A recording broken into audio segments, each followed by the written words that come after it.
Círculo de Hermenéutica y Estudios Sociales. Amigos, ¿cómo están? Llegamos otra tarde filosófica aquí, nosotros con el Círculo Hermenéutico de Estudios Sociales, CIER. Le da la bienvenida y los invitamos a escuchar una charla más en esta semana filosófica. En unión con el grupo de estudiantes de la Villarreal, hemos hecho esta semana filosófica de estudios sociales y políticos. Ha tocado en casualidad que este día sea una primera conferencia, estemos celebrando el Día Mundial de la Filosofía, 19 de noviembre. Si Sócrates se hubiera preguntado hace más de 2000 años, cuando iba a la Ágora, a conversar burlonamente con alguno de sus vecinos sobre qué era la valentía, qué es el valor, si esas conversaciones hubieran trascendido, si se iban a escuchar con igual interés e incluso leer lo que queda de ellas a través de sus comentadores, más de 2400 años después, seguramente se hubiera muerto de risa, porque era un hombre muy chistoso y de buen reír. Jamás hubiera pensado que ello podía llegar a trascender tanto el tiempo, pero seguramente hubiera pensado que sus ideas podían ser de carácter universal. Si esas conversaciones hubieran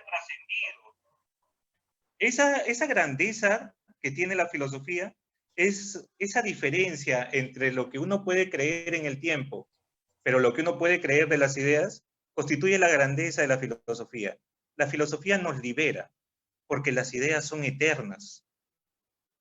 Y el filósofo lo que hace es una construcción racional. No queremos en el fondo de nosotros ser esclavos de ciertas ideas, creencias y doctrinas. No queremos vivir en la ingenuidad o en el miedo del dogma. Algo dentro del hombre busca siempre la libertad de la razón. Quiere saber, como dice Aristóteles al comienzo de la metafísica. Es un deseo natural. La filosofía nos da esa posibilidad de libertad. La filosofía se distingue de otros tipos de conocimiento. Se parece a la religión en cuanto que sus temas son totalizantes, totalmente generales, abarcan en su complejidad el mundo entero. Pero también se parece a la ciencia en cuanto a su carácter racional, en cuanto a la exigencia. Y no deja de parecerse en el arte, porque hay un rasgo de creatividad y de imaginación extraordinario, como ya dijera Borges, en las mismas ideas filosóficas. Son realmente artísticas. Algunas creaciones, como la idea del átomo, como el concepto de método, como la cosa en sí, como la dialéctica, algunas ideas como los espacios lógicos, trascienden completamente las realidades para llevar al hombre hacia mundos de imaginación y de razón, de imaginación pero de posibilidad, que realmente nos sitúa en un reino maravilloso, en un reino de la razón y del pensamiento. Sócrates seguramente hubiera podido pensar y asegurar que el hombre siempre tendría ganas de filosofar, pero posiblemente no hubiera podido imaginar que sus mismas ideas, que sus mismas carcajadas, que sus mismos trucos, su método mayéutico, todavía sería estudiado. Las personas que nos reunimos a través de esta pantalla queremos festejar a esos hombres, queremos festejar la agudeza de Sócrates, queremos festejar las preguntas de Platón, queremos festejar la rebeldía, ¿no? El escepticismo metódico que hay en Descartes, la paciencia, el criterio y la prudencia de Kant, la profundidad de Nietzsche, la independencia de Wittgenstein, esas capacidades extraordinarias de las cuales todos ahora somos partes a través de sus libros y sus estudios, se celebran esta semana y en especial este día, Día Mundial de la Filosofía. Nosotros hemos querido celebrarlo pensando en filosofía política. La filosofía política es una de aquellas áreas de la filosofía que más influencia tienen con relación a la ciudadanía. A lo mejor no todo el mundo ha estudiado el teorema de Gödel, ni tampoco quizás le interese, pero sí sobre todo el mundo sabe el concepto de democracia, de anarquía, de socialismo. Son vox populi, todo el mundo los conoce y los habla, y aún mal hablados los sigue mencionando. Porque la filosofía política nos centra en el mundo y nos pone una exigencia real, es la realidad política frente a su interpretación. El círculo de hermenéutica y estudios sociales lo tiene muy presente. Por eso este ciclo de conferencias. Y por eso también nos sentimos halagados con su compañía en este Día Mundial de la Filosofía. Bien, tenemos ante nosotros a Leslie Catherine Hernández. Ella es estudiante del 5º año de Ciencias Políticas y ha hecho ayudantía en los cursos de Ideología Política por la Universidad Nacional Mayor de San Marcos. Leslie nos trae una ponencia, Educar en tiempos de pandemia, una acción heroica o suicida. Con estas reflexiones de Leslie y esperando seguramente mucha inquietud de sus ideas, doy pase a ella. Leslie, es tuya la pantalla, desarrolla tu discurso. Muchísimas gracias. Primero que nada, felicitar por este Día Internacional de la Filosofía y agradecida, ¿no?, por la oportunidad de dar a conocer un tema que creo que en nuestra actualidad, y justamente con el tema de la pandemia, se ha reflejado en la medida de lo posible las falencias y algunos errores y quizás aciertos que ha estado desarrollando el Estado en temas de educación, no solamente este año, sino en los años anteriores. Pero principalmente es darle un análisis, ¿no? Implicar y analizar de qué manera u otra esta podría a la larga presentar resultados óptimos o no. Ahora bien, el título a ciencia cierta pues es bien lo que ustedes han mencionado, pero me gustaría reconfigurarla. En este caso opté por un título un poco más centrado también en el aspecto y respondiendo justamente a la función de este congreso, ¿no?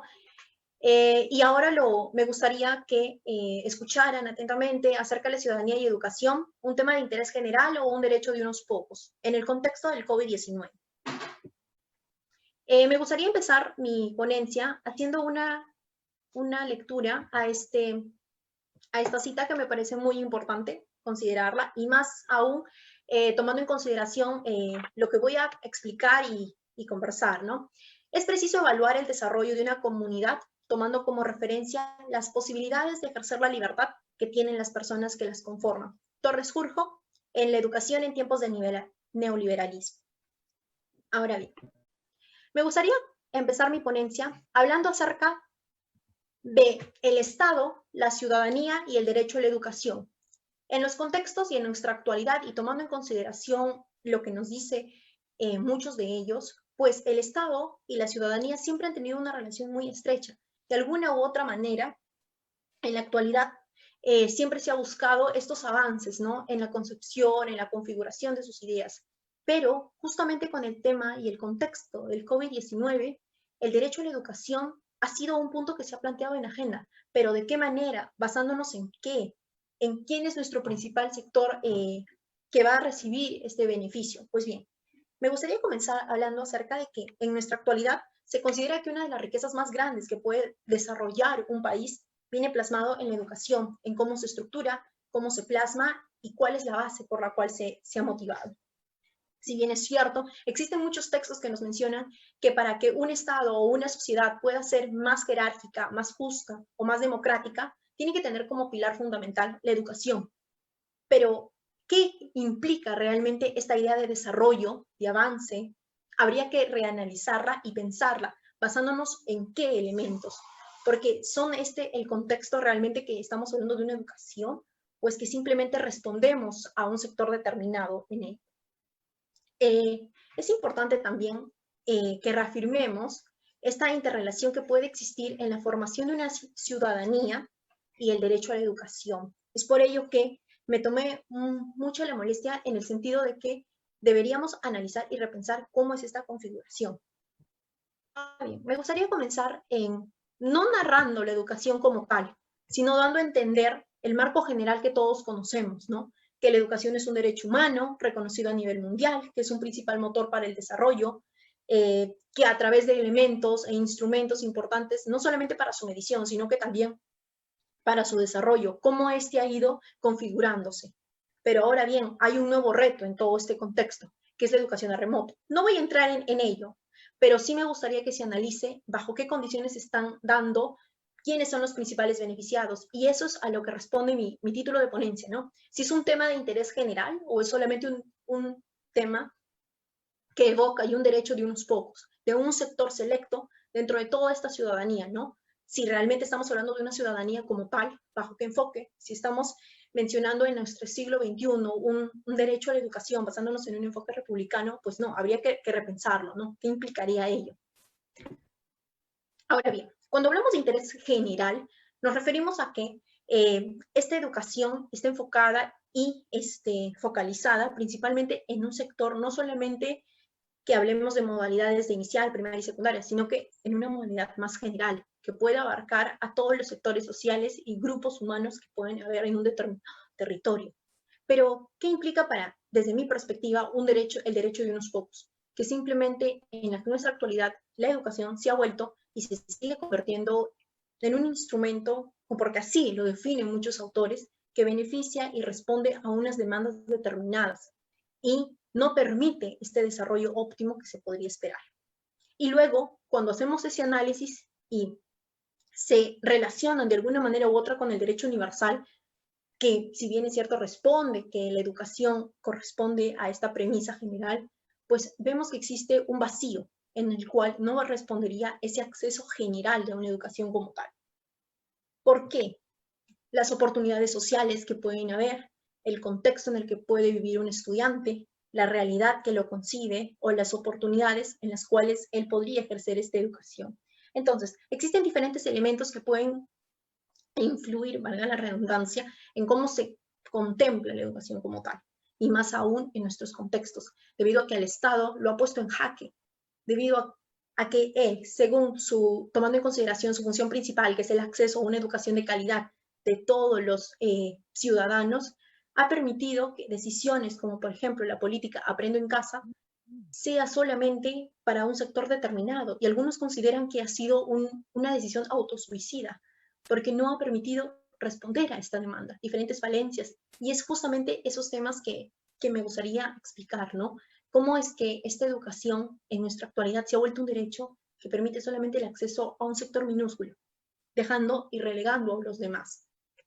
Y esto nos permite conceptualizar y definir, ¿no? Si realmente se está cumpliendo el rol del Estado, si la ciudadanía como tal no se diría satisfecha, sino que se está cumpliendo con los estándares mínimos de calidad de vida. Entonces, habría que repensar en ese sentido.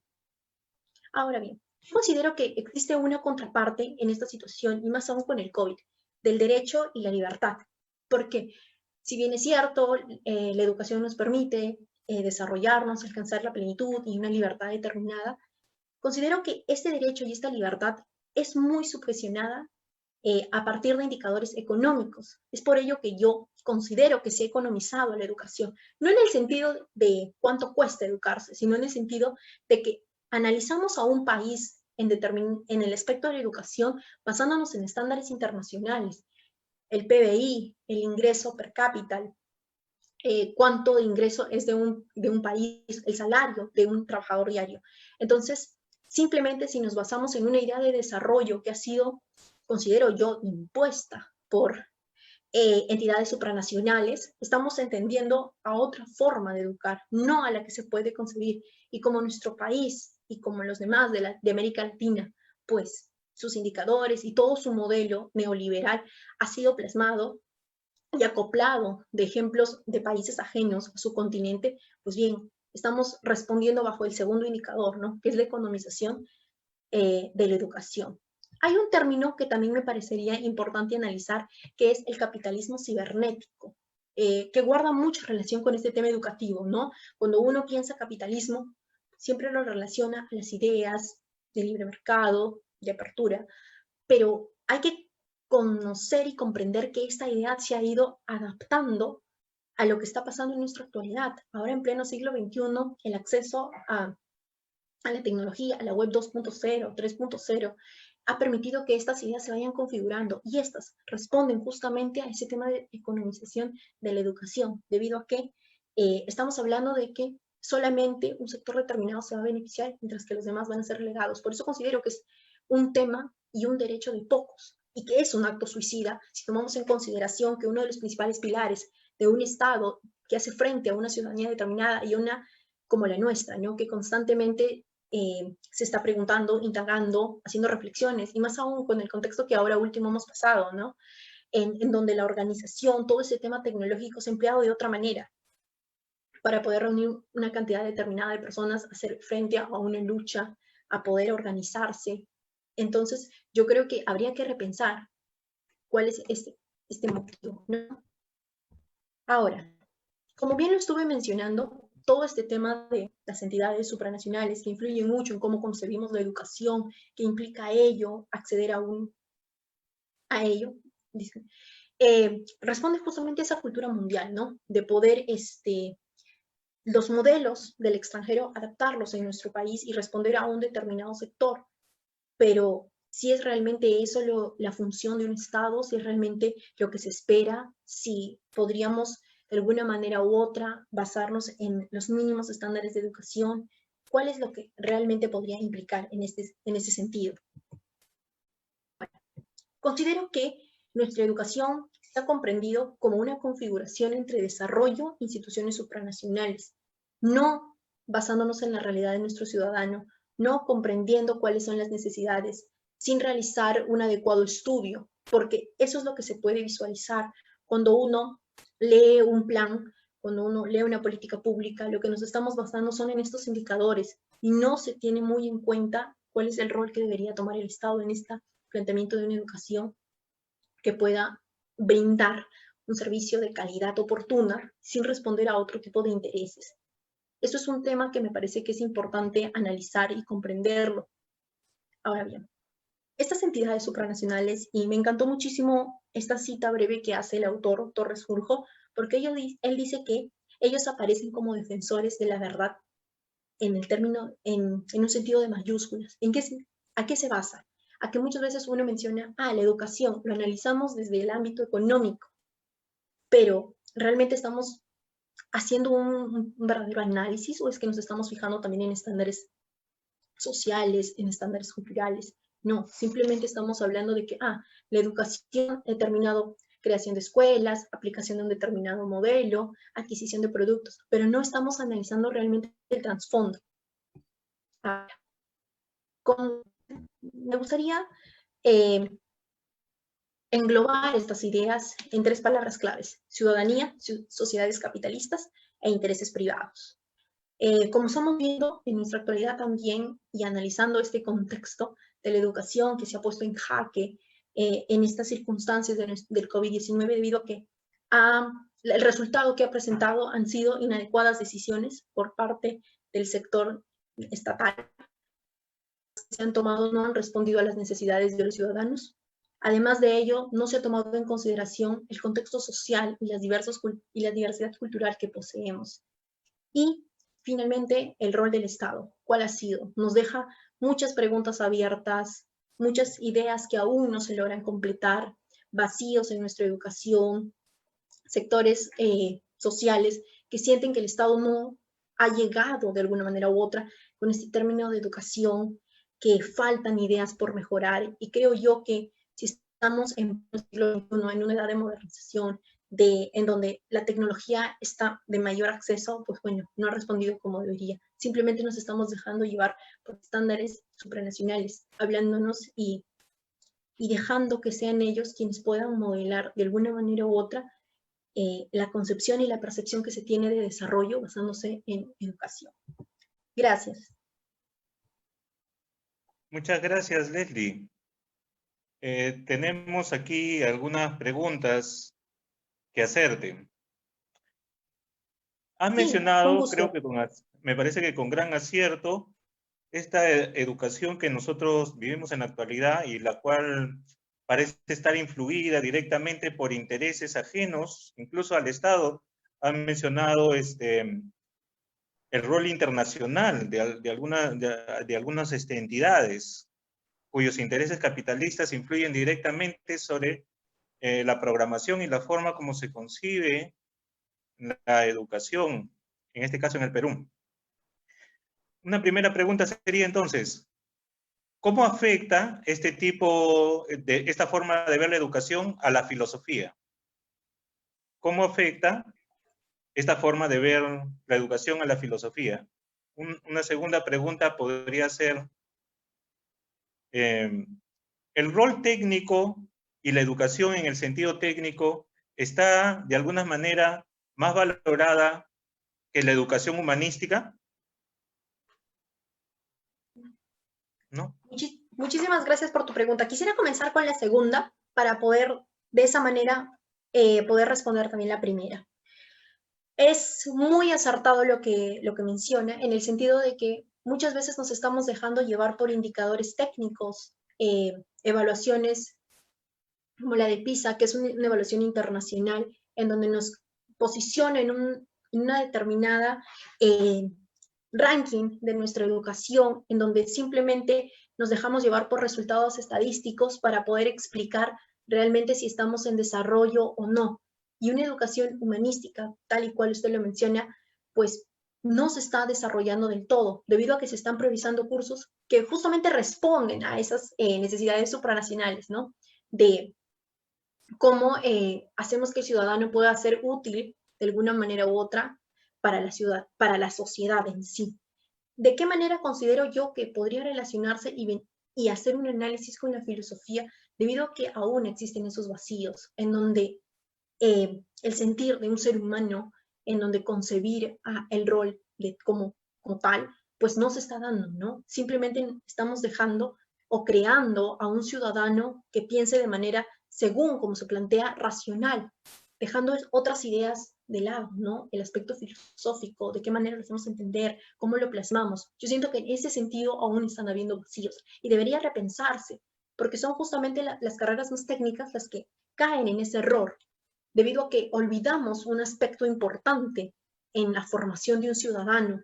Entonces, es ahí donde se pregunta, ¿no? ¿Es realmente el Estado cumpliendo con todo el rol como tal o simplemente se está dejando llevar por indicadores internacionales?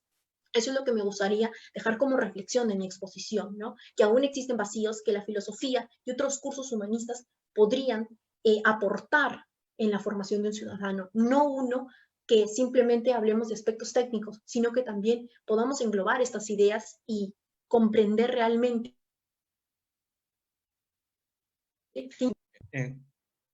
¿No te escucho bien? ¿Me escucha? Hola. Ya, ahora sí.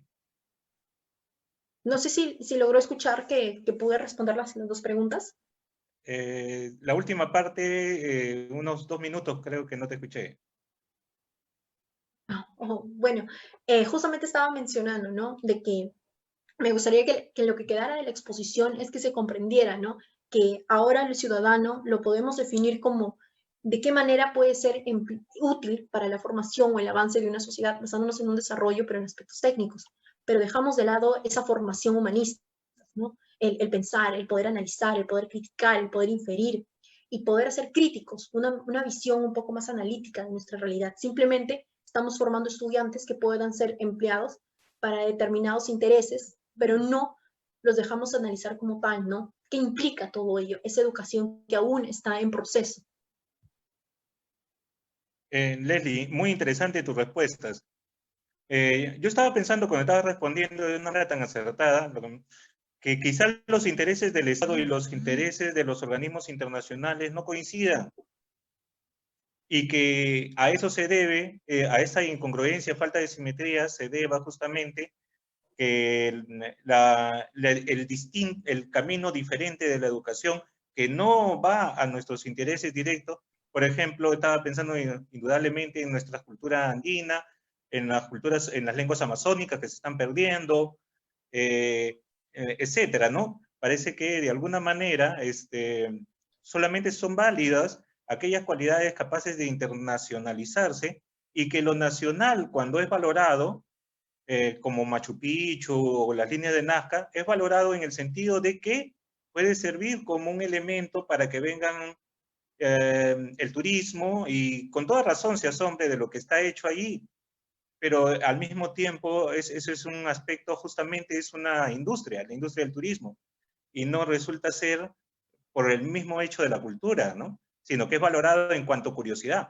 No puedo dejar de acordarme, por ejemplo, que muchas personas vienen a ver cómo se llama Machu Picchu, y sus comentarios al respecto son, es un sitio de mucha energía, siento mucha vitalidad, pero curiosamente no hablan de la cultura andina, de su desarrollo, porque justamente es una obra de ingeniería extraordinaria que deja ver una gran racionalidad, pero esos aspectos no lo mencionan, sino los aspectos un tanto místicos. Dice, es un centro energético, ¿no? Ese tipo de comentarios se escuchan mucho. Bueno, y no son justamente los que más se debería valorar de la cultura andina, por poner un caso, ¿no? No sé qué podrías comentar sobre eso. Sí, concuerdo en la totalidad de lo que expresas, ¿no? Muchas veces son estos estándares internacionales los que están respondiendo a ello. Y justamente un ejemplo que se puede visualizar en este contexto es cuando carreras técnicas, ¿no? Que también podrían ser esa respuesta a lo que ha surgido, ¿no? A esa practicidad, a de qué manera este individuo, este ciudadano nos va a ser útil, pero no nos damos cuenta de una formación profunda. El aspecto cultural, y tomando en consideración a nuestro país y la diversidad cultural que posee, y hasta lingüística, ¿no? Porque simplemente valoramos a estas características propias de una región de nuestro país cuando de alguna manera responden a un interés mayor, cuando estamos hablando de promover el turismo, cuando estamos tratando de dar en cuenta de la diversidad que podemos tener, de brindar mejores servicios, de poder abrirnos más e internacionalizarnos, pero no analizando la educación como tal, ¿no? Simplemente respondiendo a un beneficio o a un sector. Por eso es que yo menciono en mi título que es un tema de interés general. Estamos hablando de que a todos nos influye y nos engloba ese tema de una formación de ciudadanía, o simplemente es un derecho de unos pocos, analizándolos de una manera técnica y dejando de lado el aspecto humanista que menciona. Bien, tengo acá una pregunta de Andrés Alejandro Guamaní. Él te pregunta, ¿en la práctica te refieres a una educación alienada? Sí y no. Alineada en el sentido de que se maneja, por ejemplo, en nuestro país existe el Proyecto Nacional de Educación. En la actualidad está plasmado hasta el 2036. Si nosotros vemos y tomamos la molestia de poder ver la bibliografía o analizamos de cuál es el modelo que se está implantando, podemos darnos cuenta que estamos respondiendo primero a lo que está elaborando nuestro país en el marco internacional con respecto a Latinoamérica.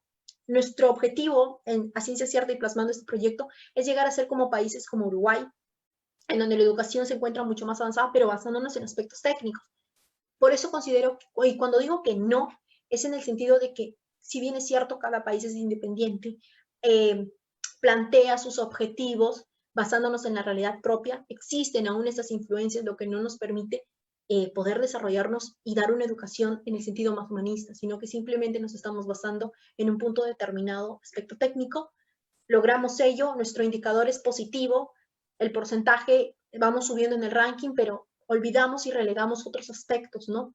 Y eso inclusive se puede ver en las mallas curriculares en la actualidad. Los cursos de matemática, de ciencias, han ido aumentando en horas académicas. Pero ¿qué pasa con los cursos de educación cívica? ¿Qué pasa con los cursos de historia? ¿Qué pasa con los cursos de literatura y de filosofía? Han ido reduciéndonos y reduciéndonos poco a poco. Entonces, eso es un claro ejemplo de que estamos priorizando otros intereses antes que la formación de un ciudadano como tal. Bien. Leslie, te agradezco. Has sido sumamente clara, has sido elegante en tus respuestas y profundo en tu análisis. Creo que has señalado un punto importante para el desarrollo del país, lo cual muestra que, en efecto, la filosofía política es realmente un aporte grande a la nación y que debiéramos constantemente estar pensando este tipo de problemas. Te despido con mucho cariño. En cuanto nosotros vamos a seguir la tarde filosófica, tenemos a continuación... Muchísimas gracias por la invitación, más bien, y un saludo. Y bueno, nos vemos en la tarde porque como pertenezco al equipo Demos, vamos a tener una mesa, todo el proyecto. Así que me gusta saludarlo y éxitos en este congreso. Tan interesante, ¿no? He visto otras ponencias y justamente, ¿no? Todos tenemos esa preocupación, ¿no? De pensar realmente, y más aún respondiendo que hoy es su día, ¿no? Congreso Internacional de Filosofía. Muchas gracias por la invitación y nos vemos en unas horas. Gracias. Igual. Círculo de Hermenéutica y Estudios Sociales.